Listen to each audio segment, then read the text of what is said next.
एक बजट, उम्मीदें हजार, सभी अपनी विश लिस्ट लेकर हैं तैयार। मिडिल क्लास को चाहिए टैक्स कटौती का बाम, किसान मांगे वाजिब दाम, यूथ मांगे हर हाथ को काम। आपके दिल की बात जानने के लिए सीएनबीसी आवाज लेकर आ रहा है बजट यात्रा आपके शहर। बजट यात्रा आपके शहर, ये है क्या मामला? गुड मॉर्निंग आपको पहले तो। आज एक काम करते हैं, मार्केटिंग फिर ये बजट यात्रा आपके शहर और दिल्ली से शुरुआत, ये क्या होने वाला है? हम क्या करने के प्लान कर रहे हैं? गुड मॉर्निंग आशीष, गुड मॉर्निंग वीरू। देखिए, दिल्ली की टीम की रिक्वेस्ट रहती है कि हम बजट दिल्ली में तो शुरुआत दिल्ली से ही होनी चाहिए, है ना भाई? तो दिल्ली में बजट बनता है, तो इसके लिए दिल्ली से शुरुआत करेंगे हम बजट यात्रा की। और हम जाएंगे आपके शहर में, आपसे पूछेंगे आपकी बजट विश लिस्ट। बेसिकली सवाल ये कि अगर आप फाइनेंस मिनिस्टर होते तो आप क्या करते। तो ये सबसे पूछा जाएगा कि अगर फाइनेंस मिनिस्टर का हैट अगर आप पहने तो आप क्या सबसे पहले करना चाहेंगे। अब देखिए, सब लॉजिकल चीज़ है, हर कोई यही कहेगा कि मेरा टैक्स जीरो कर दो, मेरे जेब में वो तो नहीं हो पैसा भर दो। सकता। लॉजिकल चीज़ें कहिए, रीजनेबल चीज़ें कहिए जो फाइनेंस मिनिस्टर कर सकती हैं। वैसे खैर करना तो उन्होंने फिर इवेंचुअली वही है जो वो अब तक मतलब डिसाइड कर चुकी होंगी, लेकिन फिर भी मतलब कुछ मांगे रखिए, हम कोशिश करेंगे कि फाइनेंस मिनिस्टर तक पहुंचाया जाए। देखिए क्या होता है ना, फाइनेंस मिनिस्टर सबसे मिलती हैं, इंडस्ट्री बॉडी से, मार्केट के लोगों से, बाकी यूनियंस वगैरह से। आम लोगों की राय पहुंचाने कैसे पहुंचाई जाए, तो अगर आपकी राय अगर फाइनेंस मिनिस्टर तक पहुंचानी है तो यही एक जरिया है, मतलब हम ही पहुंचाएंगे। तो इसके लिए आप भेजिए हमें, और हम एक कंपाइल करके, आप जो भी कहेंगे हम वो पूरा कंपाइल करके फाइनेंस मिनिस्टर में भेजेंगे और रिक्वेस्ट करेंगे कि इनको कंसिडर किया जाए। तो हम दिल्ली से शुरुआत कर रहे हैं, तो अगर आप दिल्ली में हैं तो जुड़िए हमारे साथ इस बजट यात्रा में। दीजिए भाई, दिल्ली से शुरुआत करें, उसके बाद अलग अलग पॉकेट्स में जाएंगे। अलग अलग पॉकेट्स में। हरिद्वार और भोपाल जाएंगे क्या? हरिद्वार और भोपाल, चलिए आप कह रहे हैं तो वहाँ भी चले जाएंगे, लेकिन आप लोग डिसाइड कर लीजिए कि पहले कहाँ जाना है।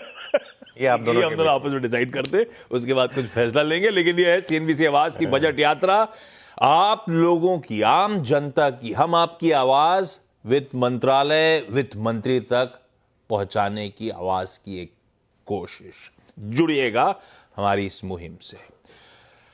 मार्केट्स 3 दिन से थोड़ा बहुत तो रिस्पाइट एटलीस्ट प्ले आउट होता हुआ, आज के समीकरण थोड़े से ठंडे दिख रहे हैं। ऐसे में बाजार का मूड माहौल कैसा है, क्या फोकस पे रखना है, पहले उस पे बातचीत कर ली जाए। कैसा लग रहा है सब कुछ?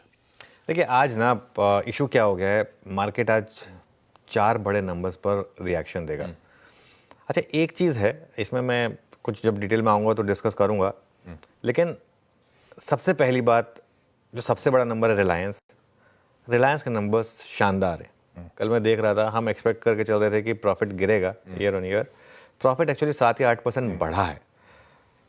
कुछ हद तक रिलायंस में रिसेंट लो से आप रिलायंस का ना 2 चार्ट रखिए, एक तो 1 हफ्ते का चार्ट रखिए 7 दिन का, और एक रिलायंस का 3 महीने का चार्ट रखिए। देखिए, अगर आप रिलायंस का 7 दिन का चार्ट देखेंगे तो क्लियरली लोअर लेवल से स्टॉक थोड़ा घूमा है, लेकिन यही चार्ट अगर आप रिलायंस का 3 महीने का रखेंगे तो रिलायंस काफ़ी वीक रहा है। इनफैक्ट ये स्विंग जो है ना 52 वीक लो से शुरू हुई थी, और पिछले आई थिंक 1-2 महीने हमारी कमेंट्री भी यही थी, हम लोगों से यही पूछ रहे थे कि क्या इन लेवल पे रिलायंस लेना बनता है।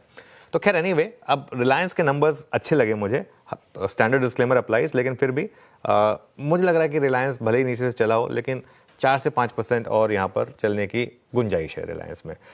नॉर्मली रिलायंस नंबर्स पर बहुत ज़्यादा रिएक्ट नहीं करता है, लेकिन ये थोड़ी सी एक गुंजाइश है यहाँ पर। डिस्क्लेमर प्ले कर दीजिए पहले प्लीज़, मुझे लग रहा था कि वो शायद प्ले होने के लिए टाइम लग रहा है। अच्छा, अब आइए इन्फोसिस की बात पर। इन्फोसिस के नंबर्स ठीक ठाक हैं, लेकिन इन्फोसिस के केस में अब बहुत लोग सवाल पूछेंगे कि एडीआर क्यों नीचे है 6%, और उसका मैं रीज़न बताता हूँ आपको।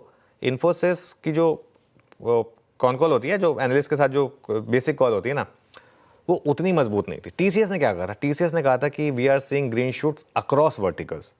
इन्फोसिस ने उसको रेस्ट्रिक्ट रखा है कुछ हद तक बीएफएसआई तक।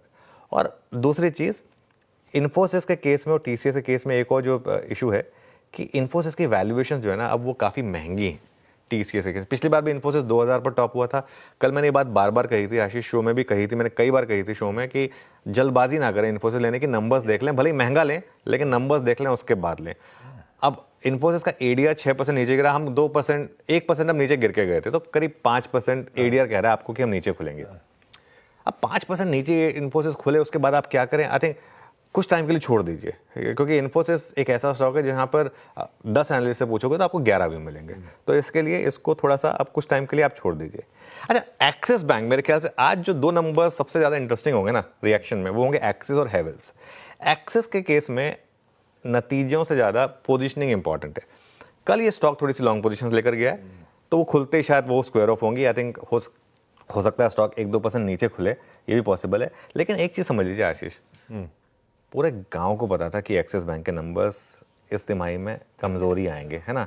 इसमें कोई रॉकेट साइंस एनालिसिस नहीं है कि ये नंबर्स ख़राब हैं या कासा या मार्जिन ये इतने क्वार्टर के लो पे है, ये मतलब लकीर का फकीर एनालिसिस है, ठीक है। तो एक्सिस बैंक में वैसे भी 52 वीक लो के काफ़ी करीब है स्टॉक, और वैल्यूएशंस काफ़ी अट्रैक्टिव हैं।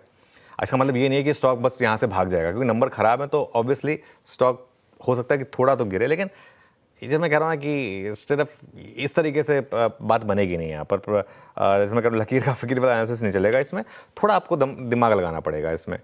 और अगर आप एक लॉन्ग टर्म के इन्वेस्टर हैं ना, तो अगले कुछ हफ्तों में, कुछ दिनों में ना, ये शायद आपको मौके देगा फ्रैंकली लोअर लेवल पे बाइंग करने का। ये वो वाला मामला नहीं है जो इंडसइंड बैंक का पिछले क्वार्टर में हुआ था, जिसमें वो स्टॉक 10% गिर गया था, ऐसा कुछ नहीं है। जैसे मैं कह रहा हूँ, सबको पता था कि एक्सिस बैंक के नंबर्स ऐसे रहेंगे। अच्छा, हैवेल्स के नंबर्स आप बाकी जितना भी पढ़ेंगे सब खराब कह रहे हैं, समहाउ मुझे उतने खराब नहीं लग रहे, समहाउ। 2 कारण से, एक तो मुझे लग रहा है कि इसकी पोजीशनिंग ठीक ठाक है, 8% स्टॉक गिरा है इस महीने अपने नंबर से पहले, और इसके जो बड़ा सेगमेंट है ना, वायर सेगमेंट, उसके नंबर मुझे अच्छे लगे। देखिए स्टॉक ऑलरेडी काफ़ी गिरा है, और प्लस हैवेल्स के साथ ऐसा होता है ना, ये कई बार आके ना मैनेजमेंट कमेंट्री में बोल देता है कि नहीं अब आगे से चीज़ अच्छी लग रही है, तो अगर आप इसमें लोअर लेवल पे शॉर्ट करेंगे तो शायद थोड़ा सा फंस जाएंगे। अब इन सबको मैं थ्रेड बाय डिस्कस करूंगा थोड़ी देर में, लेकिन अब निफ्टी की बात, निफ्टी शायद हम कल के लो के नीचे खुले, 50-55 पॉइंट नीचे खुल रहे हैं। वैसे हम जो लॉन्ग्स कैरी कर रहे हैं उन्होंने अच्छा खासा प्रॉफिट बनाया है। एक अप्रोच ये हो सकती है कल के लो के नीचे खुल रहे हैं, आप एक बार के लिए बाहर हो जाएं, उसके बाद देखें मार्केट स्ट्रांग है या नहीं है। लेकिन अगर हम 23,134 और 23,146 इसके नीचे गए, जो पिछले 2 दिन का लो है, तो दिक्कत बढ़ेगी। फिर ये काउंटर ट्रेंड रैली खत्म होने का एक रिस्क जो है ना, वो बहुत बड़ा हो जाएगा। ओके, आज बहुत बड़ा दिन है भाई साहब। पहले तो इतने हैवीवेट नंबर्स पे खुलते ही रिएक्शन देना है, और बाकी भी बहुत सारी चीजें लाइंड अप हैं। ऐसे में सब पे चर्चा होगी बढ़िया तरीके से, कल सुबह की तरह सटीक रणनीति आज सुबह कुछ ही देर में आपके सामने प्रेजेंट कर देंगे। लेकिन पहले एक काम करें, हेडलाइंस के साथ शुरुआत। इंडिया की मार्केट न्यूज का हेडक्वार्टर, सटीक एनालिसिस, मार्केट का हर insight, biggest market voices, global indicators,